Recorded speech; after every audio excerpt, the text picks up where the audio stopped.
Hello learners, welcome to this online course on electricity and safety measures.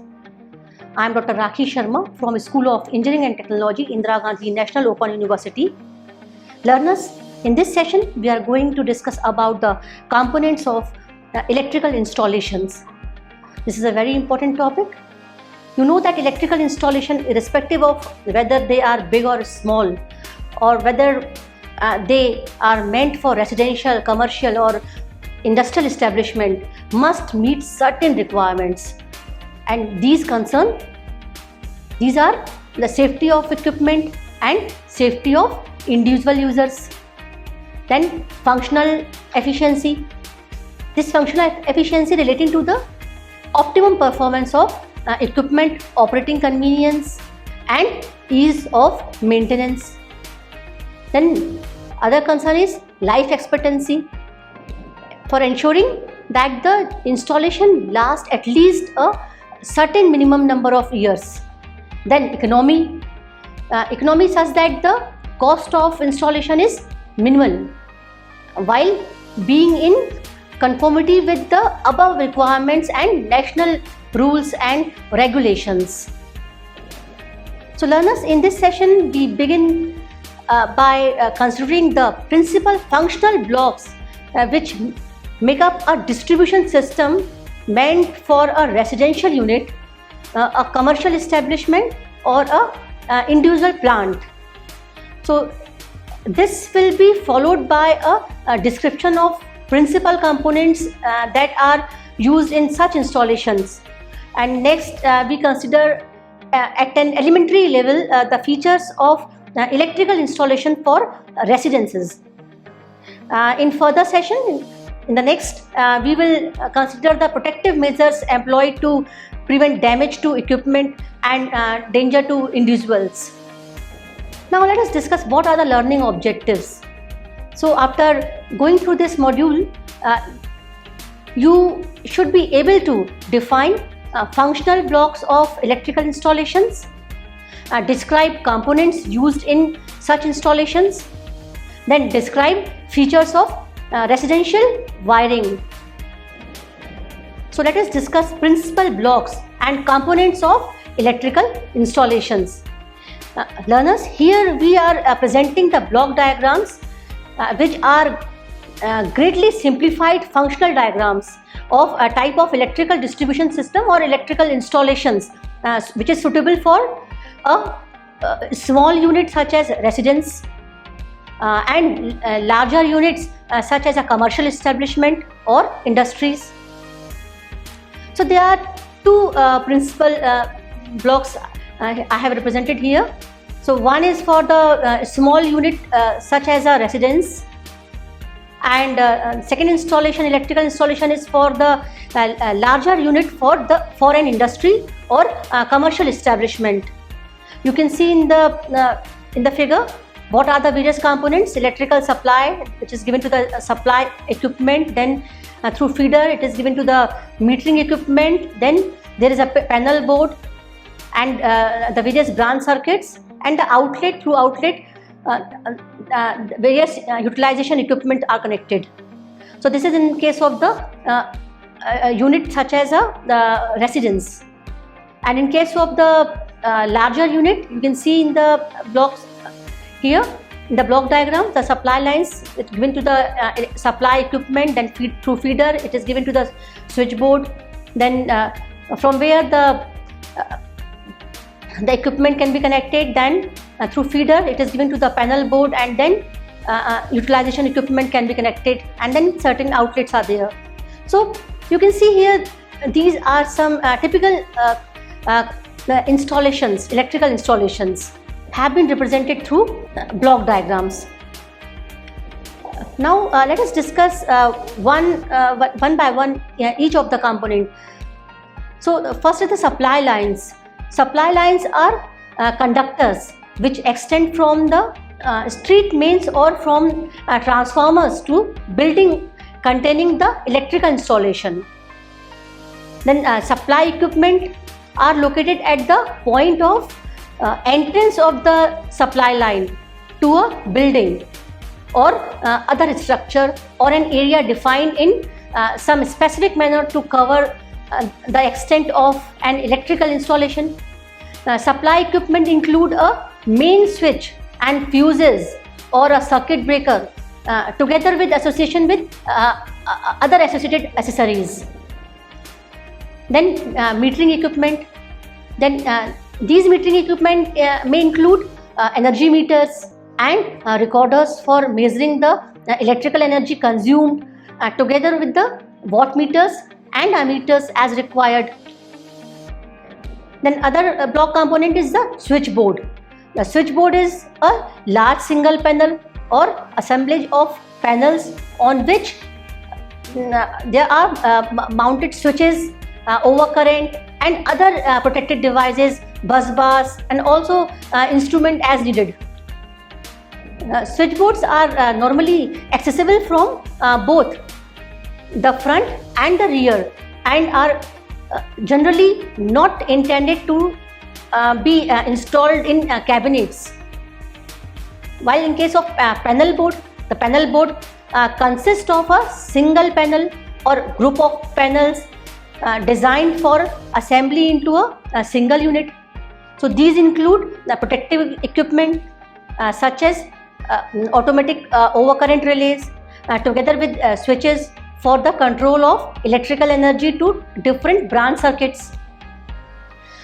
The equipment used in the panel is usually designed to be placed in a cabinet against a wall or partition and is normally accessible only from the front in case of the panel board. In the block diagram we have represented feeders. So feeders designate all circuit conductors between different blocks of an electrical installations. These are the conductor lines. Then branch circuit are circuit conductors between the outlets and the final overcurrent relay protecting the circuit. So an outlet is a location on the wiring circuit from which supply is tapped to supply utilization equipment. Here we have represented as UE. So what is this UE, utilization equipment? Utilization equipment utilize the electrical supply for mechanical, chemical, lighting, heating or other services. Now what are the basic components used in electrical installation? So these are isolating switches, manual circuit breaker, then sequential switches or cam switches, push buttons, control relays, then magnetic contactors, then thermal overload relays, limit switches or special switches, then pilot lamps and other components which are used in electrical installations. Now let us discuss some principal components one by one. The isolating switches. Isolating switches, these are used to isolate or disconnect an item of equipment from the power source. In three-phase system, these consist of 3 knife switches and 3 fuses enclosed in a metallic box which is called ironclad. The knife switches open and close simultaneously by means of an external handle. An interlock mechanism prevents the cover from opening when the switch is in closed position. Then such ironclad switches are designed to carry the rated full load current indefinitely and to withstand a much higher short circuit current for brief intervals. Then Mendel circuit breaker. What are these? So these can be closed or opened manually, but trip means these open automatically.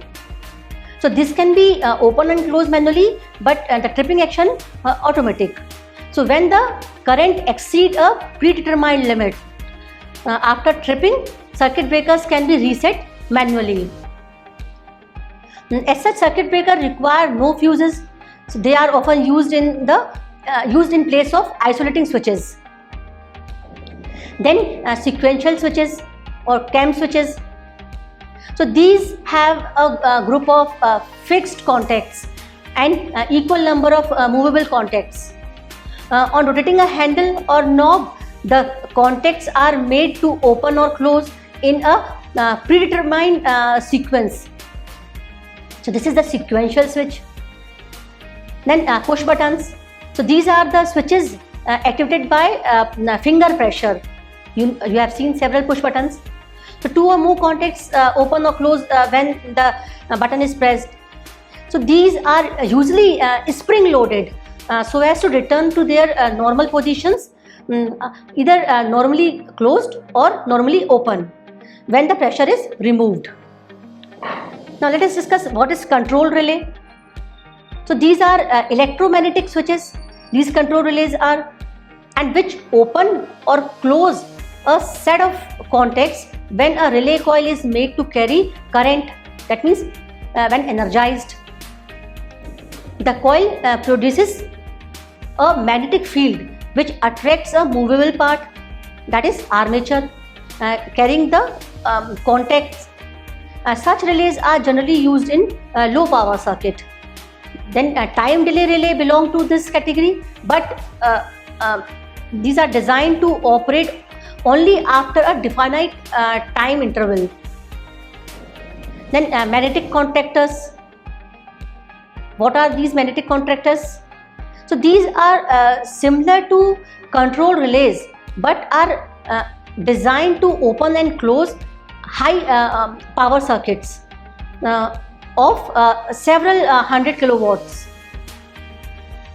So these possess relay coils which on being energized activate sets of contacts designed to handle the requisite high current or high voltage.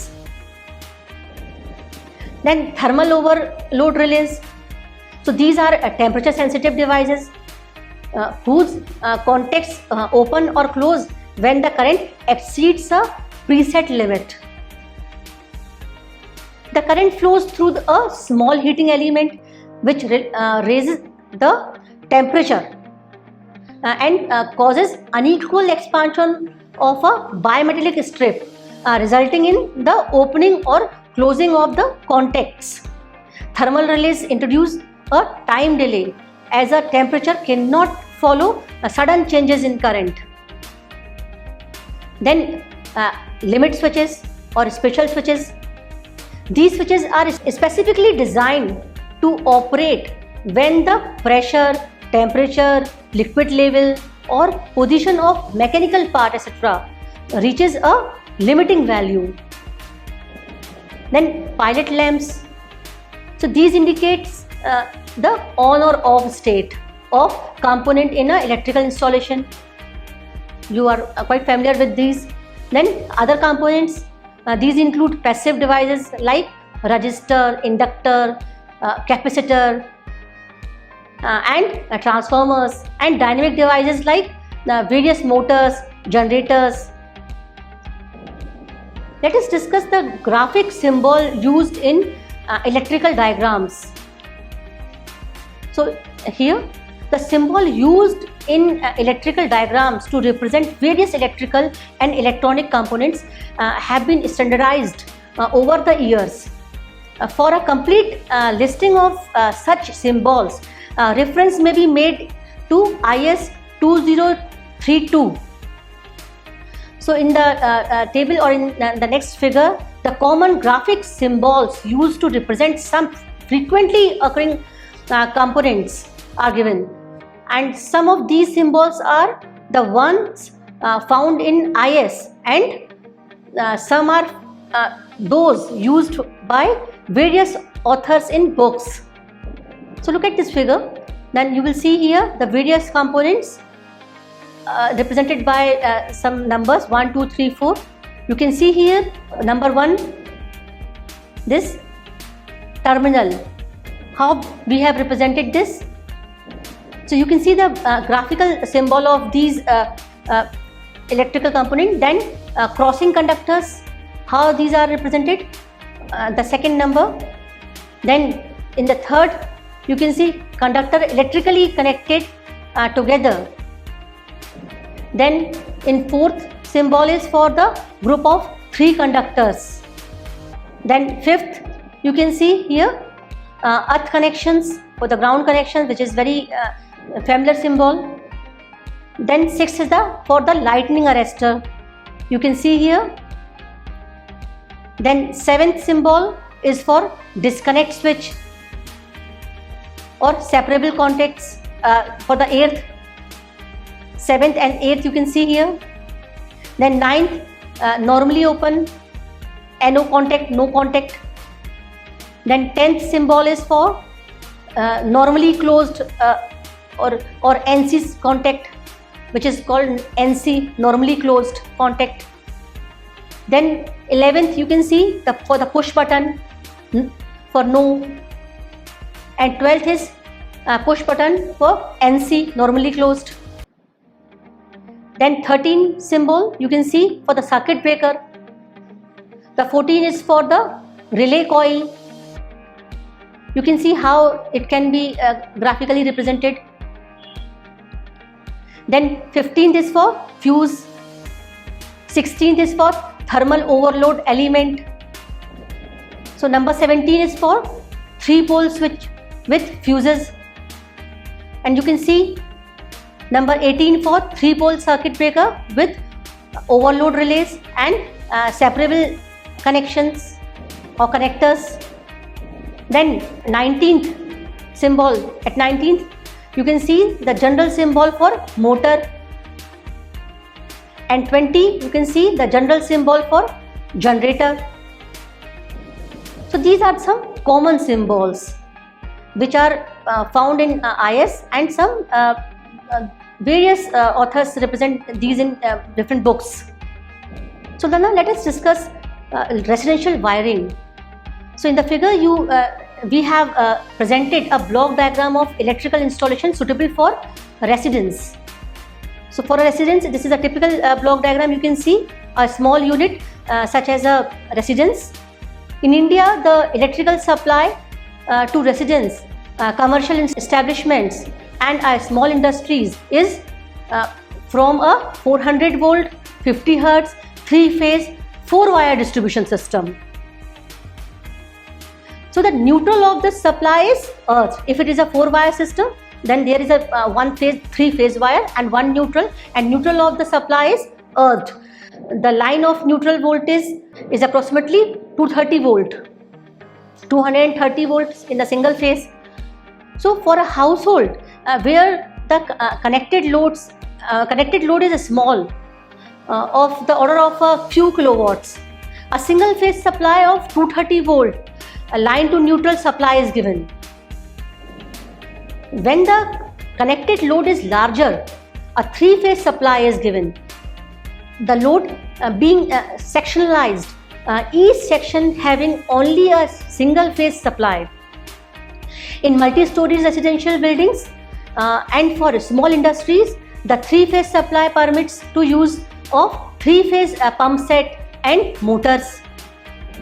The supply lines or service cable in figure you can see then consist of either 2 conductors, one each from a line and the neutral, or 4 conductors from all 3 lines and the neutral.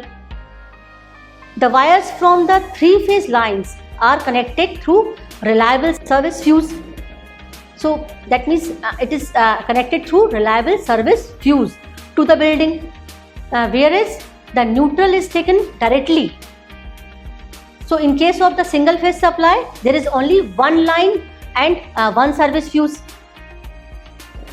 In building, these wires pass through an appropriate energy meter before getting connected to an ironclad switch mounted next to the meter. You can see in the figure here.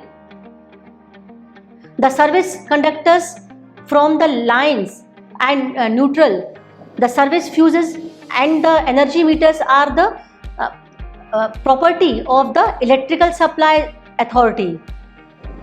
The main switch and the wiring system and components beyond belong to the consumer, and these are his responsibility.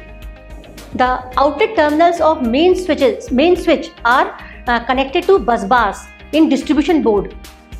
The line terminal being connected to a live bus bar, and the neutral to the neutral bus bar. You can see in the figure. The tappings from these bus bars could be used to energize various single phase loads, either directly or via subsidiary distribution boards. This figure represents a distribution system having two subsidiary distribution boards. In the figure, you can see the line and neutral refer to the L and end here, and how these are supplying to load through a subsidiary distribution board. A point to note is that the fuses are provided only on the line side, the corresponding section on the neutral side being connected by a thick links. You can see in the figure. Why? This is a safety precaution to ensure that in an event of current through a load falling to a zero because of fuse being blown, the load is always at neutral potential and therefore safe to handle. If a neutral fuse were used on the fuse blowing, while corresponding fuse on the line side remain intact. So on the neutral fuse blowing, though the load current fails to zero, the load itself will be at potential of the live conductor, that is 230 volt, and therefore dangerous to handle. The loads in residence consist of lamps, fans and various household appliances such as refrigerator, heaters, mixers, then electric kettle, then electric irons, then radio, television set, whereas lamps and fans are permanently connected and are not directly handled. Now, many electrical appliances are frequently handled by users and are liable to give electrical shock unless they are properly earthed. So to ensure this, a ground or earth electrode should be provided with an earthing wire connected to it. Such an earthing wire is often made of copper or galvanized iron or steel wire. Electrical appliances, in addition to carry a line lead and a neutral lead, also carry a earth lead. So for portable appliances, 3-pin plugs and socket must be provided, one pin being connected to the live line and one pin for the neutral and the third to the earth wire. In such plugs, the line and neutral pins are identical while the earth pin is longer and stouter. In any residential wiring scheme, the entire system is divided into a number of separate circuits. So each circuit, when used for supplying lamps and fans, may be assigned 800 to 1000 watt of connected load. The so-called loop-in system of wiring is normally employed. So here you can see here in the figure, loop-in system wiring. This figure illustrates the wiring scheme when the load consists of 2 lamps and a 3-pin domestic appliance. So note that the switches are provided on the line side and not on the neutral side. Please think about this, why we have connected these fuses in the line side, not in the neutral side. Now learners, now I am summarizing this session. Energy is transferred from the main supply lines to various items of equipment utilizing electrical energy by distribution system of an electrical installation. So in this session, you have introduced to the principal functional blocks consisting such systems and principal components used therein together with the graphical symbols employed for their representation in electrical diagrams. You have given a brief introduction of wiring scheme of residence. The learner, in the coming session of this course of electricity and safety measures, we will discuss protection of equipment from damage and safety precautions required to prevent injury to individuals. Thank you and happy learning.